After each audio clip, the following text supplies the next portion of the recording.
오늘은 이신칭이 믿음으로 의롭다함을 얻는다는 우리 개신교 신앙의 핵심적인 진리를 함께 공부하도록 하겠습니다.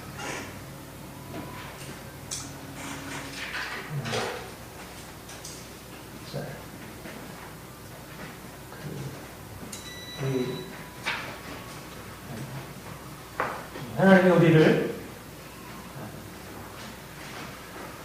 정말 너무 아름다운 곳으로, 너무 풍성하고 좋은 곳으로 우리를 이끌어가시려고 하고요. 우리가 그리로 들어가는 데 있어서 한 가지 열쇠, 단 한 가지입니다. 믿음이라는 한 가지 열쇠. 믿음만, 이 믿음으로 말미암아 의롭다를 얻는다는 이 한 가지 진리가 이해되면 우리 인생 안에 모든 문제를 열어가고 또 축복을 열어가는 열쇠를 얻은 것과 같다 할 수가 있고요. 사실 이 믿음이라는 것에 모든 게 다 담겨 있어요. 믿음이라는 것. 사실 크고 측량할 수 없는 그 하나님, 만물을 지으시고 만물보다 크신 하나님, 우리가 어떻게 우리가 그분을 모시고 살아갈 수 있을까? 우리가 그분이 우리 인생 안에 들어올 수 있는 한 가지 비결, 그것은 우리가 이 믿음이라는 것입니다. 사실 이제 구약에서도 이 믿음이라고 하는 사실 한 가지를 붙들고 얘기하고 있고요. 그런데 예수님이 오셔서 이 믿음이라고 하는 것을 아주 너무 분명하게 말씀하셨고, 그리고 우리 개신교가 루터의 종교개혁으로 인해서 이 오직 믿음으로 말미암아 의롭다고 한다는 이신칭의 진리를 우리 다시 이렇게 깨닫게 하심으로 우리가 축복을 받아들일 수 있도록 우리에게, 저는 이번 학기 교수 때 이제 강의를 하면서도 바로 제가 지난번 강의를 바로 이신칭에 관해서 강의를 했어요. 근데 하나님이 우리에게 이 귀한 진리를 우리 개신교가 우리가 어디에서, 만약 우리가 캐톨릭에서 이렇게 속해서 태어났다면 결국 그런 신앙을 소유할 거 아니겠어요? 근데 우리가 아무튼 이 개신교, 특히 우리 장로교의 계파 신앙 안에서 성장해서 오직 믿음으로 의롭다를 얻는다는 이 귀한 진리를 우리가 소유할 수 있게 되었다는 것, 귀한 축복이 아닐 수 없고요. 그래서 이 이신칭의 진리가 단지 여러분들에게 말씀드리지만, 이신칭이라고 하는 것은 교리적인 진리가 아니고, 분명히 교리적인 진리지만 그것은 우리 인생을 새롭게 열어주고, 또 우리 이신칭의를 통해서 우리가 믿음으로 말미암아 이 살리라고 하는 말, 우리가 이제 믿음으로 말미암아 살리라고 하는 그 살리라고 하는 이 산다는 말이 축복이라고 하는 말이에요. 축복된 인생을, 적과 뿌리는 땅에 들어가서 살리라는 말이거든요. 그러니까 우리가 병들고 또 삶의 여러 가지 많은 상처와 고통 가운데 살아가는데 어떻게 우리가 인생을 축복된 인생으로 살까? 믿음으로 살게 됩니다. 믿으면 살리라. 인생은 공부해서 열심히 일을 해서 성공적으로 뭔가 해서 인생이 부욕해 되고 축복된 인생을 살아가는 것이 아니라 내가 믿음으로, 하나님이 이미 예수 그리스도 안에서 우리를 위해서 이미 놀라운 일을 행하셨고 우리를 위해서 다 열어놓은 거예요. 단지 우리는 그냥 마음만 열고 그분이 우리 인생 안에 찾아오시면 되는 것이고, 그것이 믿음이고, 그래서 믿음으로 말미암아 살리라고 하는 것이 우리가 영으로 깨달아지고 실제적인 우리의 삶에서 증명이 되는 거예요. 믿었더니 정말 살게 되었다. 내가 믿음이 없을 때도 내 인생이 이렇게 고통스러웠는데 내가 믿었더니 내 인생이 고통에서 죽음에서 생명으로 옮겨지고 저주에서 축복으로 옮겨지고 내 인생이 이렇게 열리게 되었다. 이게 너무 귀한 것이구나. 그게 여러분들의 간증입니다. 믿음으로 살리라는 말이 하나의 교리가 아니고 이게 하나의 여러분의 간증이 되고, 맞아, 믿으면 되는 거야. 내 인생은 다른 것에, 나는 믿음이 있으면 돼. 나는 돈이 없지만 나는 믿음이 있어. 그러면 되는 거예요. 나는 돈은 있는데 믿음이 없어. 나는 지식은 있는데 믿음이 없어. 이것은 사실은 껍데기를 가지고 있는 것입니다. 그러니까 사실 여러분들이 지금은 우리 현실 가운데서 믿음이 얼마나 중요한지가 잘 드러나지 않아. 믿음이 없어도 인생을 돈으로 될 수 있고 인간의 지식으로 될 수 있고, 근데 장차 주님이 이 땅에 오셔서 판단하실 때는 믿음 있는 사람과 믿음이 없는 사람은 나눠지는 거예요. 지금은 돈 있는 사람과 돈 없는 사람은 나눠지잖아요. 지식 있는 사람과 지식이 없는 사람은 나눠지잖아요. 근데 사실 하나님은 누굴 많은 지금 수십억의 인구가 있지만, 이 세상에 엄청 많은 사람이 있지만, 하나님 보시는 사람이 이 사람이 믿음이 있나 믿음이 없나, 그 두 가지 부류로 보는 거예요. 그러니까 사람이 보는 것과 하나님 보시는 게 너무 다릅니다. 왜냐하면 하나님 보실 때는 거기에 모든 게 담겨지니까. 다른 건 아무리 준비해도, 우리가 은행에 가려면 은행에 가서 뭐 다른 거 뭐 내가 이렇게 뭐 공부를 많이 했고 내가 뭐 이렇게 너 통장 있어? 도장 가져왔어?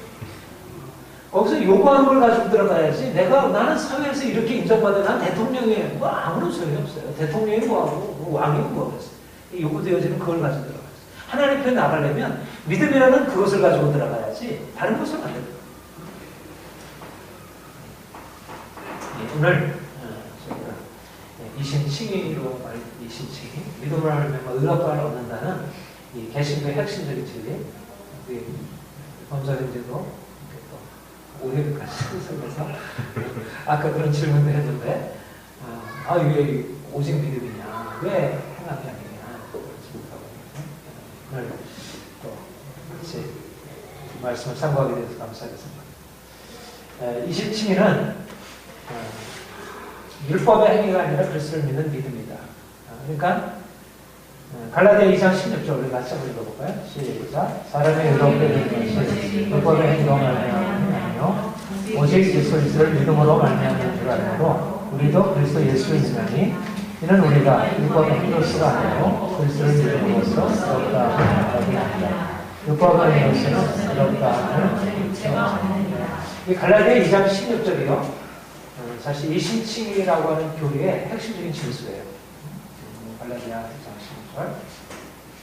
그리고 사도 바울이 이신칭의 진리를 처음으로 얘기한 부분.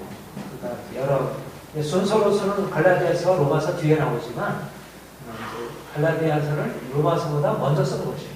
그러니까 갈라디아서에서 오직 믿음으로 의롭다 받는다는 진리를 얘기하게 되는 거죠.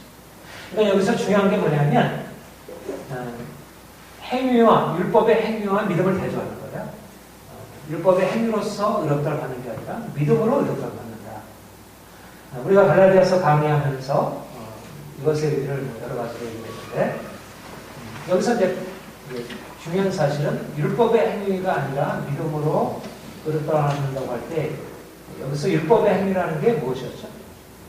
율법의 행위라는 것이 할례, 음식, 그 다음에 안식일. 그런 가장 이제 대표적인 세 가지. 당시의 유대인들이 언약의 백성으로서 반드시 지켜야 할 의무로서 이 세 가지를 붙들고 있었고, 예수를 믿은 유대인들 중에 예수를 믿은 사람들도 많은 사람들이 그게 모세 율법이 명한 것이기 때문에 이것을 지켜야 한다, 이런 생각들을 많이 가지고 있으면서 이제 예수를 믿음으로 말미암아 의롭다를 받았을지라도 이와 같은 율법의 행위를 반드시 지켜야 한다, 이러면서 이제 갈라디아 교회에 와서 그렇게 가르쳤고, 그래서 갈라디아 성도들이 그들의 가르침을 따라서 그런 행위들을 따라 행하려고, 할례를, 그들은 이방인이잖아요. 그들은 원래 할례도 모르고 그 다음에 안식일이라든지 음식이라든지 그걸 몰랐던 것인데, 이제 유대인들 중에 그리스도인들이 와가지고 그렇게 가르치니까 이게 중요한 겁니다. 그걸 이제 따르게 될 것이에요. 그런데 이런 할례나 안식일이나 이런 어떤 정결 의식을 따라 행하는 것이 중요하잖아요. 아무것도 아니라는 것을 이제 가르치고, 이것으로 인해서 이제 바울과 유대주의자들 사이에 대립이 일어나게 된 것입니다. 그러면 사도 바울이 왜 율법의 행위가 아니라 왜 오직 예수 그리스도를 믿음으로 말미암아 의롭다를 얻는다고 했을까? 율법의 왜 율법의 행위가 아니라, 여기서 이제 중요한 것은 율법의 행위가 육체에 속한 행위라는 거. 육체라는 말이 무슨 말이죠? 육체라는 말이 무슨 말이에요? 육체라는 말은 창조주 하나님이 아니라 피조물인 인간에게 속한 것이라는 의미입니다. 율법의 행위를 지켜야 한다는 것은 하나님 자신에게부터 나는 것이 아니라 우리 자신에게로부터 나타나는 그런 의미를 가지고 있습니다. 그러니까 율법의 행위가 할례라든지 안식이라든지 이런 음식법을 지켜야 한다는 것이 하나님 그분을 믿고 그분이 나를 위해서 행하신 것에 나를 그분께 맡기고 하는 것이 아니라 내가 행한 것을 가지고 하나님께서 그러거든. 말하자면 율법의 행위로서가 아니라 믿음으로라고 하는 것의 의미는 우리가 지난주에 여러분들에게 믿음의 의미를 말씀드린 것처럼 우리가 아니고 피조물인 우리에게 달려있지 않고 전적으로 창조주 하나님 영원하신 그분에게 달려있다는 믿음의 표현입니다. 율법의 행위가 아니라 믿음이라는 말은 다시 말하면 우리는 아무것도 아니다. 우리가 행한 행위는 아무것도 아니고 안식일이 아니고 할례가 아니고 음식이 아니라고 하는 것은 우리가 행한 것은 어떠한 것도 내 인생의 근본적인 결과를 가져오지 못한다는 것. 우리가 어떤 상태에 머물러 있습니까? 우리가 의롭다를 만든다는 것은 우리가 죄와 죽음의 상태에서 건져지고 하나님의 영원한 심판에서 영원한 생명으로 옮겨진 것을 의미해요. 그런데 우리가 가지고 있는 육체적인 능력으로 무엇으로 내가 가지고 있는 문제를 해결할 수 있습니까? 우리를 영원한 하나님의 심판으로부터 건질 수 있는 것은 우리 자신에게서부터 비롯된 어떤 무엇으로도 안 된다는 거죠. 근데 그것을 하나님이 어떻게 하신 것이죠? 어떻게 그것을 해결해 놓으셨어요? 우리를 영원한 죽음과 하나님의 영원한 심판과 저주에서 우리를 건져내시기 위해서 그가 행하신 일이 뭐예요? 바로 예수님의 십자가 사건이죠. 예수님의 십자가에서 부활하신 것이 바로 우리를 위해서 행하신 거예요. 그러니까 우리가 행한 죄로 인한 하나님의 심판을 우리가 스스로 거기서 벗어나서 해결할 수 없었다는 거죠. 그가 우리를 위해서 행하신 거예요. 그리고 율법의 행위들도 사실상 구약에 말하는 율법의 행위들도 하나님이 우리를 위해서 행하신 그것들을 간접적으로 증거하신 거죠. 간접적으로 그것을 보여주는 거죠. 근데 그 실체로 이제 예수님께서 오셔서 그 실체로 우리를 죽음에서 건져내시는 그 놀라운 치료의 역사를, 구원의 역사를 그가 나타내신 거죠. 그래서 우리가 그것을 믿을 때 주께서 우리를 그야말로 죽음에서 건져내신 것이고 우리가 스스로 행할 수 없는 거죠. 율법의 행위는 그리스도께서 우리를 위해서 행하신 그 구원의 행위 외에 십자가에서 이루신 그 구원의 역사 외에 어떤 것으로도 우리를 절망에서 죽음에서 저주에서 우리를 건져낼 것이 없다는 거예요. 율법의 행위가 왜 아니냐? 왜 아니냐면 율법의 행위로서는 인간의 근본적인 공경을 다룰 수 없다는 것입니다. 우리의 돈도, 우리의 지혜도, 우리의 지식도. 그러니까는 우리가 가질 수 있는, 그러니까 우리가 갖게 되는 건 뭐냐면, 하나님뿐이구나. 여러분, 우리가 믿음이라는 건 뭐냐면, 믿음이라는 게 왜 놀라운 거냐면, 믿음이라고 하는 것은 내가 이제까지 대단하게 붙들고 있었던 것이 이게 아무것도 아니에요. 내가 이제까지 내가 지식이 중요하다고 생각하고, 돈이 중요하다고 생각하고, 내가 하는 게 중요하다고 생각했는데, 이게 아무것도 아니구나. 내가 아무리 노력하고 애써도 내가 행할 수 있는 것은 내가 가지고 있는 근본적인 문제에 대해서 하등의 도움이 안 되는 거야. 내가 말하는 죽을 병에 걸렸어. 뭐 돈으로 되겠습니까?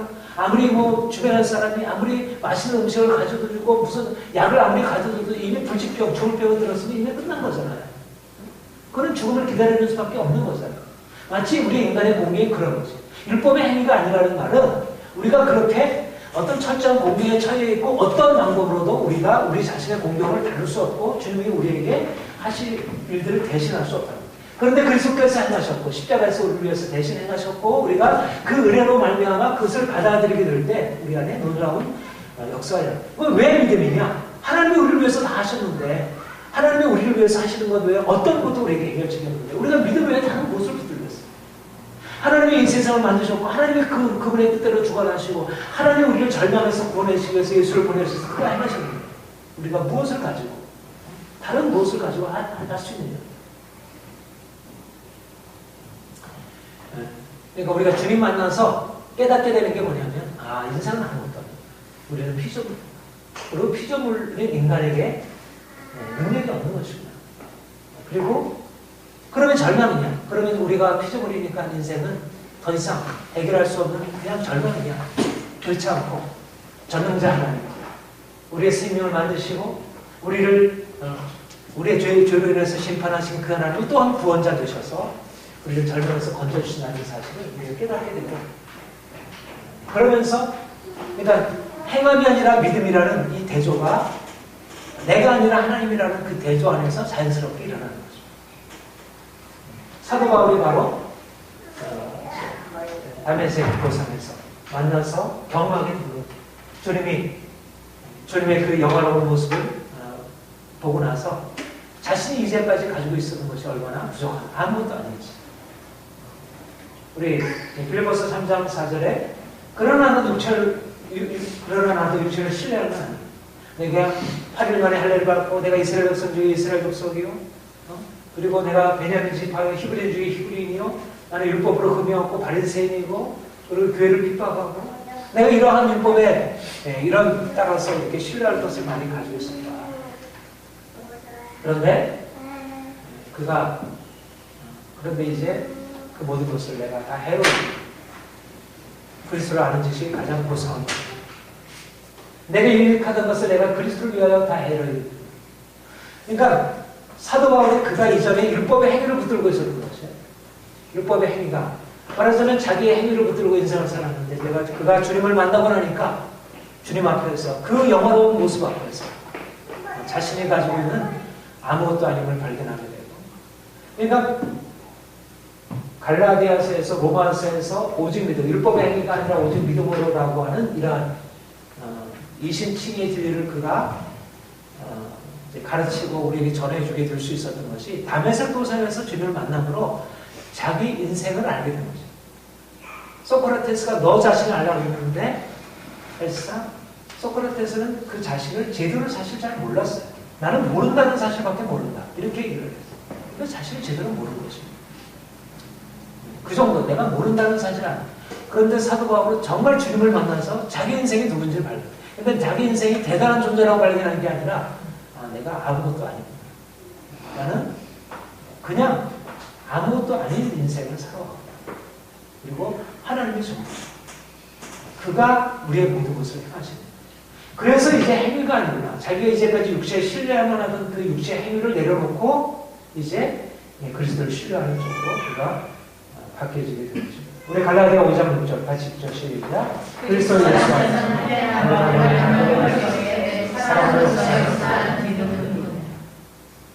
할래나 무할래나 아무나 효력이 없대. 이것은 아무런 가치가 없는 것이다.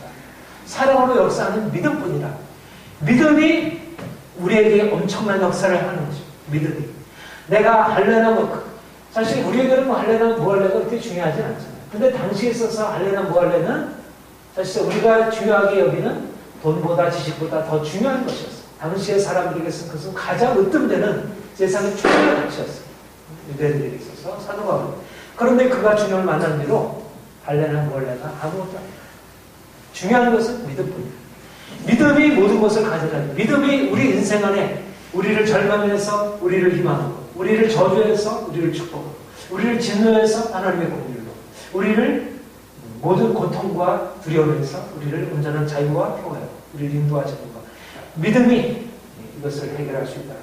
이것이 바로 이신칭의 진리입니다. 이신칭.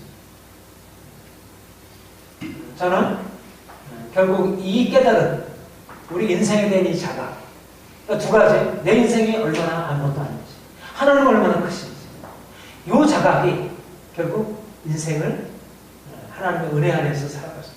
왜냐하면 우리가 그것을 깨닫기 전까지는 우리가 무엇을 붙들고 살았습니까? 하나님이 아니라 보이는 자신과 율법의 행위를 붙들고 살아갑니다. 율법의 행위가 아니라 믿음뿐인데 하나님의 전부이시고 우리는 아무것도 아닌데, 우리는 전부이신 하나님보다 아무것도 아닌 우리를 붙들고 살아가는 거죠. 바로 그것이 이제 사도 바울이 율법의 행위를 강조하게 된, 사람들이 유대인들과 사도 바울이 이제 싸우면서 씨름했던 게 뭐예요? 그들이 가지고 있는 최고의 가치는 뭐냐면 율법의 행위를 지켰다. 그들이 뭐 돈도 아니고 권력도 아니고 그들이 내세운 것은 자신들이 율법을 철저하게 지킨다. 하나님 앞에서 자신의 의로 내세울 수 있는 것입니다.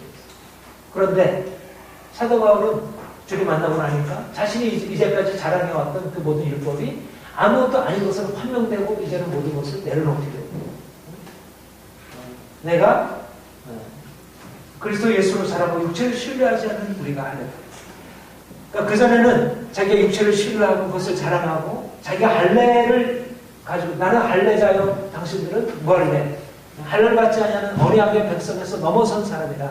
이렇게 그들을 부정하고 그렇게 했는데 이제는 할례, 육체로 할례를 가지고 있다는 것이 아무런 자랑거리가 아니에요. 오히려 그런 것을 자랑하는 게 뭐예요? 그것을 자랑하는 것이 오히려 악한 거죠.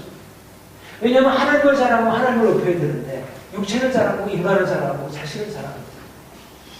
그러니까 그전에는 자랑거리가 이제는 주님 앞에 들어가고 보니까 죄가 된 것입니다. 내가 이러이러한 자랑거리가 있었습니다. 라고 하는 것이 이제는 자랑거리가 아니라 부끄러움이고 죄의 핵심 요소가 됩니다. 무엇이 인간의 가장 큰 죄? 우리의 교만입니다. 하나님을 의지하는 우리의 스스로 행하는 거예요. 그러니까 누가 자랑하게 됩니까? 뭔가를 가지고 있으니까 자랑하고 돈을 가지고 있으니까 자랑하고 자기 지식을 가지고 있으니까 자랑하고 자기 외모를 자랑하고 자기가 가지고 있는 행위를 자랑하죠. 그러니까 오늘날 오직 믿음으로 의롭다함을 받는다는 관점에서 보면 세상에서 무엇이가 가지고 있는 사람들은 믿음이라는 관점에서 보면 그들은 하나님의 심판을 받아 가장 하나님께서 미워하시고 싫어하는 사람들의 부류에 속하는 거죠. 그러니까 오직 믿음이냐 행위냐라고 하는 것이 이게 단순한 게 아니고 그냥 하나님께 들어가는 길만이 아니라 사람들의 운명을 갈라주는 거예요. 둘 중에 하나입니다. 믿음을 가지고 살든지 행위를 의지하고 살든지. 보이는 행위를 가지고 그것을 붙들고 그러니까 사람들이 열심히 공부하고 노력하고 해서 내가 돈을 얻고 지위를 얻고 권력을 얻으면 자기 자신의 내 인생을 만족해. 그리고 다른 사람을 사랑하고 사람들이 존경하고 따라가고 그러니까 어떻게든 높은 자리에 오르려고 하고 하잖아요. 그렇죠? 그런데 하나님 편에서 보면 그것은 인생의 다른 기초 위에 세우는 거죠. 믿음이라는 기초 위에 세우지 않고 행위라는 기초 위에 세우는 거죠. 하나님의 은혜의 근거에 살지 않고 하나님을 대적하고 내 스스로 독립해서 살겠다는 거예요. 그러니까 이거는 뭐 나름대로 얻은 어떤 삶에 대한 축복은 있지만 그런 것들이 있지만 그 인생의 기초가 잘못된 거죠. 다른 기초, 하나님의 은혜의 다른 기초 위에 인생을 건축하고 살아가니까 그것은 세상 사람들에게는 혹시 인정받을지 모르지만 가장 부끄러운 삶을 살아가요. 사도 바울이 그런 인생을 살아요. 육체를 살아가고 육체를 신뢰하고 하나님 없는 인생을 살다가 주님 만나고 나니까 내가 그렇게 자랑하던 인생이 자랑할 만한 게 아니고 가장 부끄럽고 가장 죄 중에 들수구나 이렇게 이제 깨닫게 됩니다. 내가 이제까지 유익하던 것을 다 해로 여기고 왜 해로 여겼어요? 그런 대로 잘 산 건데 최선을 다해서 살았잖아요. 물론 무죄지만. 그런데 그 최선을 하는 삶이 최선이 아닐까요? 왜냐하면 다른 기초를 하나님 대적하는 삶이었어요. 결국 그 자랑하는 삶이 예수님을 핍박하고 죽이는 일로 나가려고. 그런데 바로 이제 사도 바울이 주님을 믿고 나서 이제 복음을 전하니까 사도 바울이 그랬던 것처럼 많은 유대주의자들이 복음에 대해서 그렇게 돼요. 왜냐하면 그들이 지금 가장 높이 여기고 있는 율법의 자랑을 오히려 아무것도 아닌 것으로 패해버리니까 그들로 말하면 너무 화가 나지 않을 수 없는 거죠. 자기가 가장 중요한 것을 아무것도 아니고 무시하고 그걸로 오히려 잘못했다고 하는데 누가 거기에 대해서 받아들일 사람이 없겠어요. 그러니까 사람들이 핍박하고 정말 대적하고 싸우게 된 거죠. 그래서 바로 율법의 행위가 아니라 믿음으로라고 하는 것은 우리가 가지고 있었던 인간적인 자랑을 철저하게 깨뜨리고 우리가 가지고 있는 모든 인간적인 의의를 철저하게 깨뜨리고 오직 하나님만, 오직 주님만, 오직 은혜로서. 그런데 쉽지가 않아요. 우리가 어떻든 어린 아이부터 자존심이 있잖아요. 어렸을 때부터 자기를 내세우잖아요.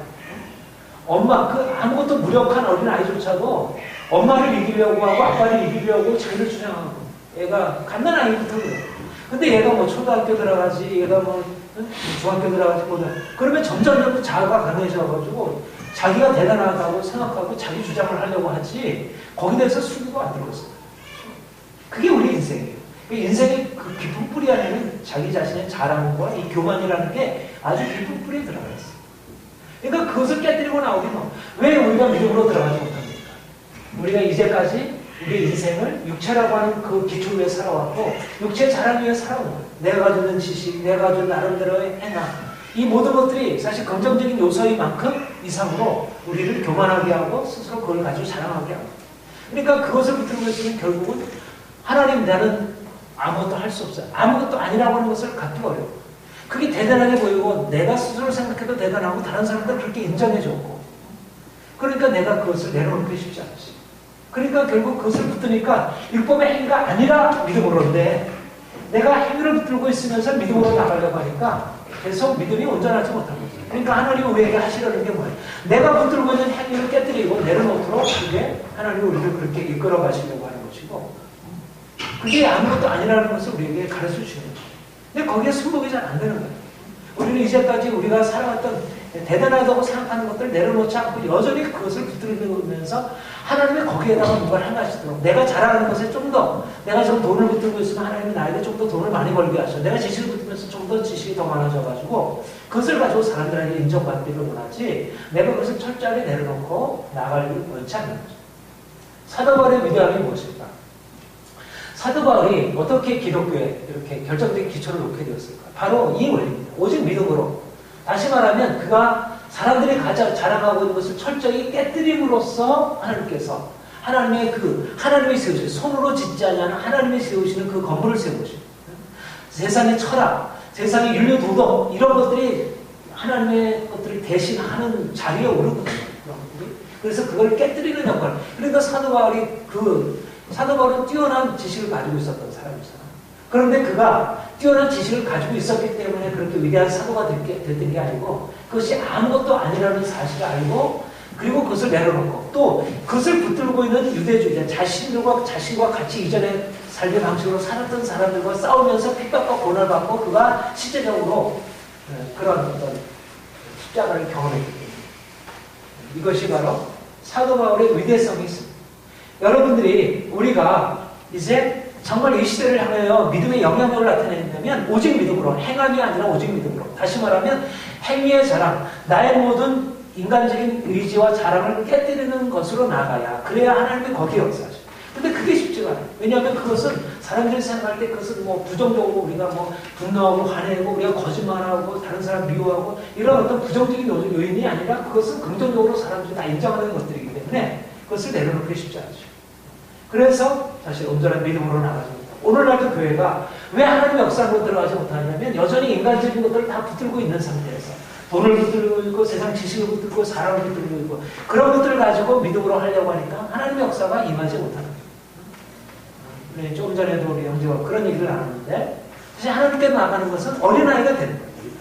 내가 주는 세상 지식, 철학 이것이 있으면 그것이 하나님 편에서 도움이 되어서 하나님께 더 나가는 게 아니라 그게 방해가 되기 때문에 하나님께서 그것을 철저하게 낮추시고 깨뜨리시려고 합니다. 이 신칭의는 그래서 십자가에 듭니다. 행위의 자랑을 깨뜨리고 그리스도를 만나기 전에 육체의 자랑을 붙들고 있습니다. 유대주의자들은 육체의 자랑을 가지고 복음을 대적합니다. 자신의 속함과 인간적인 것을 파하는 십자가의 능력이 임해야 육체의 신뢰와 자랑을 붙들고 있으면 그리스도 안에 있는 하나님의 은혜를 가집니다. 여러분들이 계속해서 사실 온전한 믿음으로 성숙한 믿음으로 나가려면 사실은 자신이 가지고 붙들고 의지하고 있었던 것들을 철저하게 어떤 사람은 돈을 붙들고 있고 어떤 사람은 자신의 지식을 붙들고 있고 어떤 사람은 자신의 나름대로의 많은 경험들을 붙들고 있고 그런 것들이 하나님께 나가는데 방해가 되는 거예요. 그래서 일단은 어린아이가 되는 거예요. 낮아지는 거예요. 깨어지는 거예요. 그래서 주님이 전부가 되는 거예요. 이럴 때 그 크신 하나님 그러니까 믿음이 왜 행함보다 어려우냐면 행함이라는 것은 뭔가 자신을 세워가는 거예요. 그게는. 그런데 믿음은 자신을 비우는 거예요. 그래서 어려워요. 근데 거기 안에 엄청난 능력이 있어요. 세상이 알지 못하는 엄청난 근데 갈라디아 6장 13절 우리 다시 읽겠습니다. 시작. 너에게 알려를 하여 그리고 너의 육체로 사랑하라. 그러나 너희는 그리스도 십자가에 달고 사랑할 것이다. 그리스도로는 육체를 사랑하는가 아니면 예수님의 십자가를 사랑하는가 선택입니다. 내가 철저히 육체를 십자가에 못 박고 주님을 사랑합니다. 그러면 내 인생 안에 내가 행하던 것에서 이제 주님이 내 안에 행하시는 것을 주님의 십자가로 이루신 그 엄청난 능력이 내 삶에 임해서 내가 자유롭게 되고 죄로부터 자유롭게 되고 그리고 그 부활의 능력이 임해서 내가 모든 절망과 고통에서 자유롭게 되고 이제 하나님이 내 인생 안에 행하시는 하나님의 임재 안에서 살아가는 인생이 열리게 되고, 내가 육체를 붙들고 있으면, 내가 할례를 붙들고 있고 육체를 붙들고 있으면 하나님의 축복과 상관없이 하나님의 진노 아래 아무리 내가 인간적인 것을 가지고 인간적인 문제를 해결하려고 하더라도 그것은 아무런 능력도 없고 효력도 없고 오히려 그것이 죄가 되어서 하나님의 진노를 가져옵니다. 우리의 선택입니다. 많은 사람들이 이 길을 선택하고 있지 못해 이 사실을 깨닫지 못하고 있는데 어떻게든지 우리가 육체의 자랑으로부터 십자가를 자랑하는 것으로 바뀌어질 수 있도록. 로마서 3장 27절 시작. 그런즉 자랑할 때가 있을 수 없는 무슨 법으로 행위로냐? 아니 오직 믿음으로 보고. 대부분의 사람들이 율법의 행위를 붙들고 그것을 자랑하고, 그런데 율법의 행위로서가 아니라 오직 믿음으로, 믿음의 법. 하나님이 우리를 위하여 십자가에서 행하신 그 사실들을 우리가 믿음으로 자랑하게 되는 것. 우리 로마서 10장 3절 같이겠습니다. 시작. 하나님의 이름으로 자기를 세우려고 있어 하나님에게 복종하지 않는. 우리 한번 로마서 한번 찾아볼게요. 로마서 10장 한번 9장을 찾아볼게요.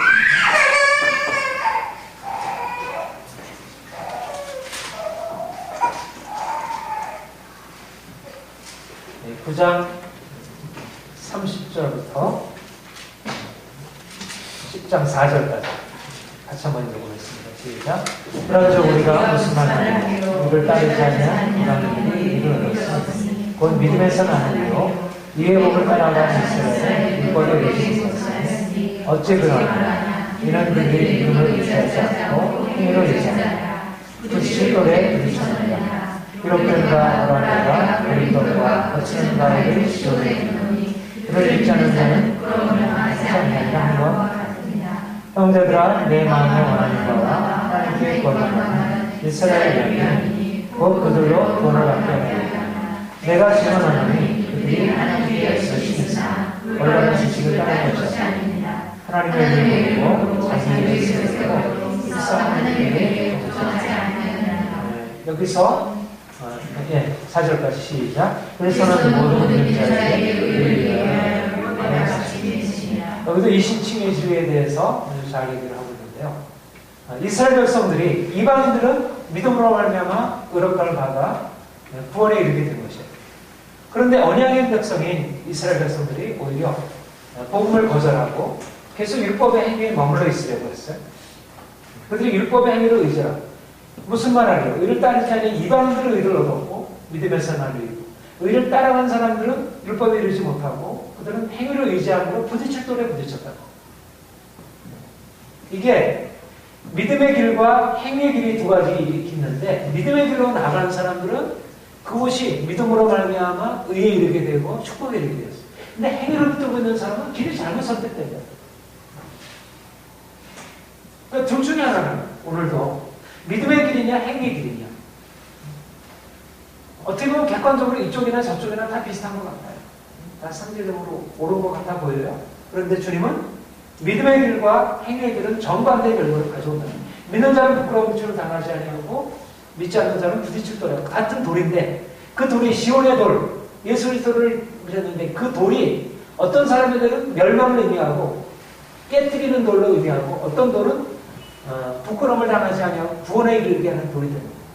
시온의 돌이 되신 예수 그리스도, 모퉁이 돌이 되신 그리스도의 그분에 대해서 어떻게 반응에 따라서 인생의 운명이 달라지게 된다. 믿음으로 반응하면서 그분을 의지하고 나가는 사람들은 그분으로 말미암아 축복이, 의와 생명이 열리게 되고, 믿음이 제시되었는데 그것을 받아들이지 않고 거기에 걸려 넘어진 사람들은 결국 넘어짐으로 끝나게 된다는 거죠. 그런데 그들이 어떻다고 해서 하나님의 의를 모르고 자기 의를 세우려고 힘써 하나님의 의에 복종치 않는다. 하나님의 예수 그리스도 안에서 믿음으로 말미암아 하나님의 의를 열어놓으셨는데 그들이 자기가 붙들고 있는 의를 가지고 자기 생각을 가지고 하나님의 의를 복종치 않는 거예요. 그러니까 오늘날 많은 사람들이 이 믿음으로 말미암는 이 어떻게 보면 쉬운 길처럼 여기지는 그러나 쉽지 않은 길. 쉬우면서 쉽지 않아요. 내가 행한 것이 아니기 때문에 주님이 내게 행하신 것이기 때문에 내가 쉬운 일이고 왜 어려우냐? 내가 죽어야 주님이 내게 행하신 일로 나갈 수 있고 이래서 어려운 일이에요. 그래서 이 하나님의 길로 하나님의 의로 나가는 길을 원치 않는 거죠. 사람들이 이 죽음의 길로 깨어짐의 길로 나가지 않고 자기 일을 붙들고 그것이 마치 생명의 길이냐 붙들고 있다. 바울 당시에도 그렇고 오늘날도 여전히 사람들이 자기 의를 붙들고 살아가는 거죠. 그런데 주님이 우리를 살리시기 위해서 어떻게 우리를 깨뜨리시고 우리가 그분 앞에 부딪히고 깨어지고 이제 내가 내 의를 붙들고 행하는 것에서 이제 하나님의 의를 붙드는 것으로 바뀌어지게 되면 인생이 그때부터 자유함이 임하게 되고 생명, 그러니까 죽어야 이제 사는 거죠. 그래서 내가 내려놓게 될 때 그 자랑과 신뢰가 깨어지는 과정. 그러니까 하나님이 지금도 우리를 다뤄가시는 것이 그것이잖아요. 내가 붙들고 있는 거 깨뜨리시려고. 그래서 오직 하나님만 의지하게 하신다고. 그게 재정적인 어려움일 수도 있고 관계적인 어려움일 수도 있고 질병일 수도 있고 하나님이 그걸 통해서 하나님이 전부이시고 나는 그분이 나의 생명이시고 주님께서 나에게 모든 것을 행하셨고 이러면서 우리 안에 믿는 자에게 의를 이루기 위하여 율법의 마침이 되십니다. 이것이 주님이 우리에게 하십니다. 여러분 이런 율법의 행위에 속한 자랑이 깨어지길 바랍니다. 우리가 더 철저하게 우리가 붙들고 있어도 다 깨어지고 그래서 오직 믿음으로 그러니까 오직 믿음이라는 게 너무 선명하게 드러나서 이게 양자가 행위와 믿음이 그냥 나란히 이렇게 뭐 약간 이게 오르고 이 정도가 아니라 너무 극단적인 극명한 대조로 드러나고 정말 믿음뿐입니다. 그러면서 철저히 십자가에 우리가 붙들고 있는 것들을 내려놓는 작업이 이루어지게 됩니다. 종교개혁자들의 이신칭의로 이신칭의로는 서론에서 말씀드린 대로 우리 개신교의 핵심들, 프로테스탄트의 핵심적인 진리이고 또 우리 개혁파, 우리 장로교 신앙에 있어서 아주 핵심적인 진리입니다. 믿음으로 말미암아 의롭다함을 받는다. 처음에 루터가 종교개혁을 일으킬 때 그는 카톨릭이 가지고 있었던 이 선행의 공로로 우리가 마지막 영상이 이룰 수 있다는 생각을 가지고 있었습니다. 그런데 자기가 예수를 믿고 있지만 하나님을 믿고 있지만 자신의 삶을 아무리 돌아봐도 자기가 가지고 있는 이 행함을 가지고서 도무지 그 거룩하신 하나님 앞에서 설 수가 없는 거예요. 그건 너무 두려운 거예요. 양심의 너무 두려움과 고통 속에서 하나님을 도무지 자기가 사랑할 수가 없는 거예요. 자기를 그렇게 두렵게 저주하고 심판하실 그 하나님을 어떻게 사랑할 수 있겠어요? 그래서 하나님을 미워했다고 그랬어요. 그러나 그냥 미워할 수밖에 없고 어떻게 할 수가 없잖아요. 그냥 하나님을 자신을 심판하십니다. 그런데 그가 로마서 1장 17절에 오직 믿음으로 말미암아 살리라는 이 말씀. 물론 이 한 구절만은 아니죠. 오랜 어떤 성경의 묵상과 성령께서 이제 비추신 시편 강해를 하는 사람이 복음의 진리를 더 분명히 깨닫게 하심으로 그가 깨닫게 처음에는 내가 행한 걸 가지고 믿음으로 내가 행하면서 나갈 때 하나님이 나를 심판하셔서 나를 의롭다 하시는 게 하나님의 의라고 생각했어요. 하나님의 정의라고 생각했어요. 오늘 오전에서는 하나님 우리의 행한 대로 심판하시는 정의 하나님이라 이렇게 하나님의 의를 생각했어요. 그러니까 하나님의 의가 복음 안에 하나님의 의가 나타난다는 것이 결국 그에게 복음일 수가 없는 거예요. 두려우신 심판이니까. 그런데 하나님의 의가 그런 의가 아니고 우리를 값없이 의롭다 하시는 하나님의 은혜의 선물을 말하는 것이구나. 이러면서 내가 죄인이지만 내가 행한 것에 따라서 나를 갚으시는 하나님이 아니라 나의 죄를 주께서 다 하신 갚으시고 나에게 값없이 수여해 주시는 선물로서 하나님의 의를 나에게 주셨구나. 내가 믿음으로 말미암아 하나님의 의를 소유하게 되고 믿음으로 말미암아 내가 의롭다를 받는 것입니다. 이제는 내가 자유로워. 이제까지는 하나님을 두려워하던 그 두려움의 것이 사라지게 되면서 하나님이 주시는 참된 자유와 평강이 그 안에 임하게 되고 그때부터 그 인생이 완전히 지옥에서 천국으로 그전에는 하나님과의 관계 속에서 내가 행한 것에 근거해서 행하니까 너무나 두렵고 고통스러웠는데 이제는 믿음으로 하면 의롭다를 받는다는 이제를 깨닫고 나서 그리고 그 인생이 이제 전환이 되고 그때부터 사도 바울이 이제 그랬던 것처럼 그때부터 믿음으로 말미암아 의롭다를 받는다는 사실을 깨닫고 나서부터 그의 사명은 뭐냐면 율법의 행위 선행으로 말미암아 하나님 앞에 의롭다를 받고 영생에 이른다는 이 캐톨릭의 잘못된 사상을 깨뜨리는 것에 그가 포커스를 맞춰서 그가 싸우고 그러면서 그가 파면을 당하고 공격을 당하게 되죠. 그러니까 선행이 아무런 의미가 없다는 거예요. 말하자면 사도 바울의 경우에는 할례나 안식일이나 음식이나 이런 것들이 그에게 중요하지 않고 오직 믿음으로 알면 의롭다를 받는다 하는 것을 들었다면 당시 사람들에게는 뭐 그런 이제 율법적인 행위들보다 오히려 더 중요했던 것은 선행이 무슨 가치, 도덕적인 행함이 우리에게 어떤 가치를 가지고 있느냐. 그런데 그것도 우리 자신에게로부터 나는 도덕적인 행함은 어떤 것도 가치가 없다는 거예요. 오직 하나님만이 우리에게 구원자 되시고 우리가 믿음으로 말미암아 그분을 뵙습니다. 그래서 철저하게 선행도 의지하고 있는 선행들이 깨어지고 그 도덕적인 윤리적인 것에 대한 자랑이 깨어지고 오직 믿음으로 내가 행한 행함이 아니라 주님이 나를 위해서 행하신 그 은혜의 근거에서 주 앞에 설 수 있게 됩니다. 여러분 캐톨릭 어때요? 굉장히 도덕적이잖아요. 그렇죠? 캐톨릭 굉장히 도덕적인 것 같아 보이는데 그런데 근본적으로 이 믿음이 가지고 있는 이 엄청난 의미를 알지 못합니다. 지난번에 그 김수환 추기경이 김영호, 보울 김영호 교수와 대담하는 것이 동영상에 뜬 거를 봤는데 김수환 추기경이 그렇게 얘기했더라고요. 다른 종교는 어떻습니까? 그 다른 종교 믿는 사람들이 천국 갈 수 있습니까? 그렇게 질문하니까 우리 캐톨릭이 가르치는 것은 불교를 믿든 힌두교를 믿든 뭐 이슬람을 믿든 어떤 종교를 믿든 간에 정말 이렇게 정직하고 양심적으로 선을 행하는 사람들은 다 천국에 갈 수 있습니다. 이렇게 얘기를 합니다.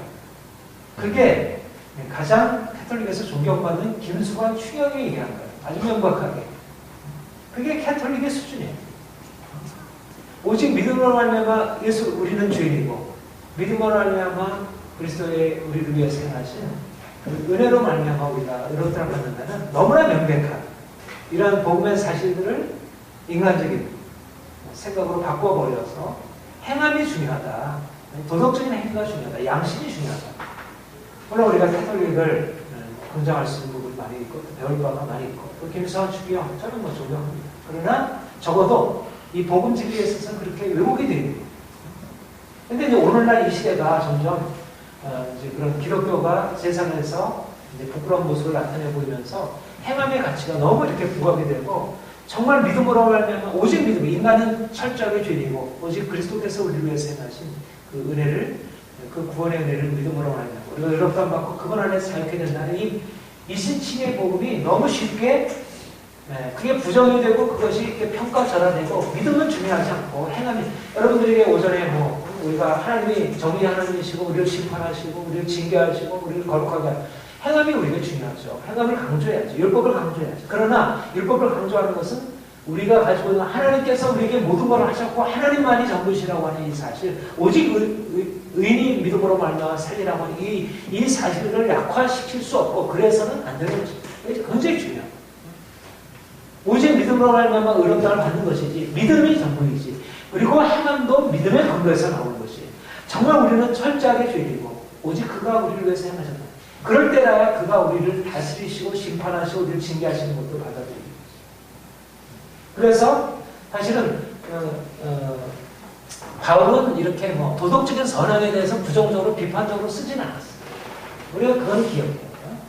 바울 자신은 도덕적인 선악에 대해서 강한 비판을 하지 않은 것이 사실입니다. 우리가 본문을 정확하게 주석을 해보면 바울이 주로 비판했던 율법의 행위들은 당시에 그런 종교적인 의식법에 속한 겁니다. 그러나 오늘날 사람들이 생각하는 것보다 훨씬 더 사도 바울은 도덕법을 포함해서 모든 육체의 자랑을 폐한 것입니다. 도덕이라고 하는 것도 다른 사람들의 보편적인 인간의 내재적인 가능성. 그것은 육체에 속한 겁니다. 그것은 결코 그 자체로 영적이지 않아요. 그러니까 인간의 선행은 어떤 것으로도 하나님 앞에서 우리를 의롭다 만들 수 없고 우리를 절망에서 저 지옥에서 천국으로 바꿔줄 수 없는 그것을 행할 수 있는 것은 오직 예수님의 십자가 의를 없고 그래서 오직 믿음입니다. 도덕적인 것이 중요하고 우리 행함을 얼마나 나타나야 되지만 전적으로 믿음뿐이라.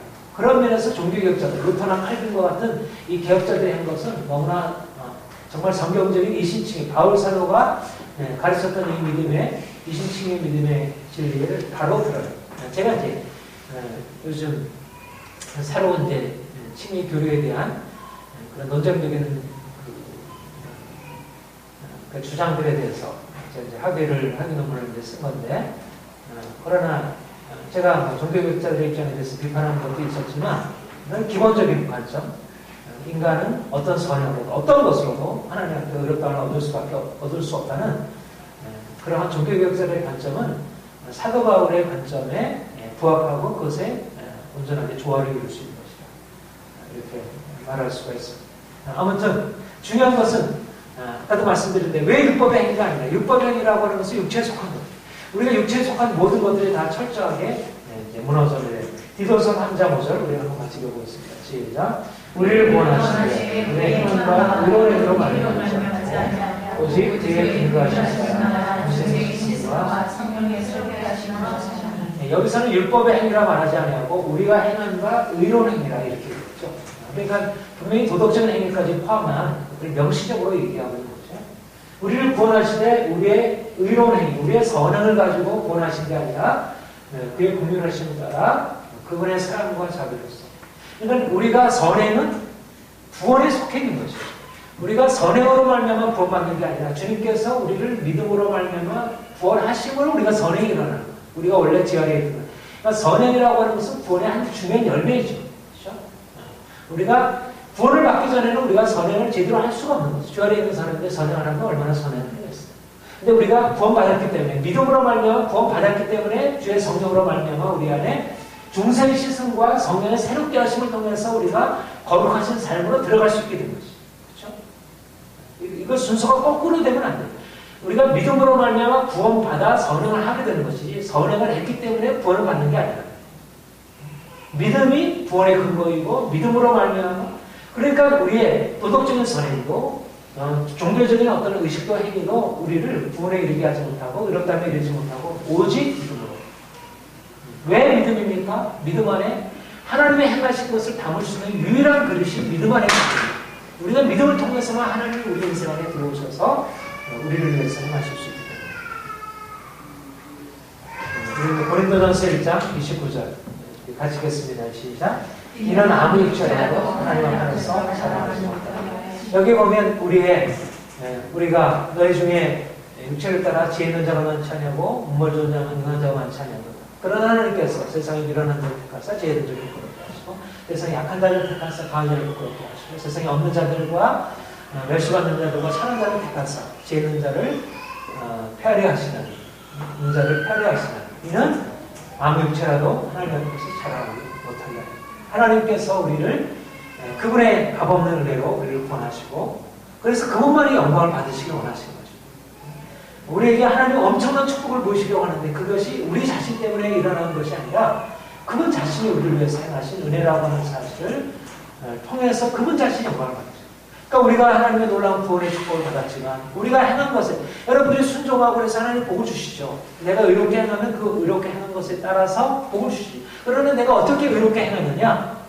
그것은 하나님이 주신 은혜로 말미암아 의롭게 되는 거죠. 그러니까 어쨌든 그러니까 믿음이지. 결국 우리의 행함이 하나님 앞에서 아무런 가치가 없는 것은 아니지만 그러나 진정으로 하나님 앞에 가치가 인정받을 수 있는 그것들은 모두 다 중생의 시선과 성령의 새롭게 하심이라는 은혜로 말미암는 것이지 우리 자신으로부터 비롯된 것이 아니라. 그래서 오직 믿음으로 말미암아 우리가 의롭다함 받고 오직 믿음으로 말미암아 우리가 거룩하게 되고 오직 믿음으로 말미암아 그분의 축복에 들어가. 그러니까 우리가 항상 우리의 모든 육체에 속한 모든 자랑은 내려놓고 그리고 날마다 그분만을 자랑하고 오직 자랑하는 자는 주 안에서 자랑하라 한 것 같아요. 그리스도께서 하나님께로부터 나와서 우리에게 의로움과 거룩함과 구속함이 되었습니다. 날마다 그분을 사랑합니다. 이것이 우리가 믿음으로 의롭다함을 얻는다는 이 종교개혁자들의 진리 또 사도 바울의 핵심적인 진리 우리가 이 진리 안에서 더 하나님이 우리에게 주신 구원을 날마다 기뻐하고 찬양하고 또 실질적으로 우리 안에 이 믿음만이 온전해진다면 우리 안에 이미 믿음이 심어져 있지만 우리의 믿음이 더 견고해지고 강해진다면 그 믿음을 통해서 우리 안에 하나님의 풍성한 축복이 더 열려지게 되고 우리 그것을 누리게 되고, 그러니까 의롭다함이라고 하는 것은 단번에 주어진 것이지만, 그러나 의롭다함의 그 풍성한 내용은 계속해서 새롭게 발견되는 거죠. 믿음으로 말미암아 살리라고 하는 이 축복은 우리가 믿음으로 더 나아가면 갈수록 더 새로운 의미로 우리에게 주어지게 되고, 하나님이 이렇게 우리가 이렇게 축복을 받았구나, 믿음으로 말미암아 이런 풍성한 축복을 받고 사는구나 하는 것들을 우리가 경험하게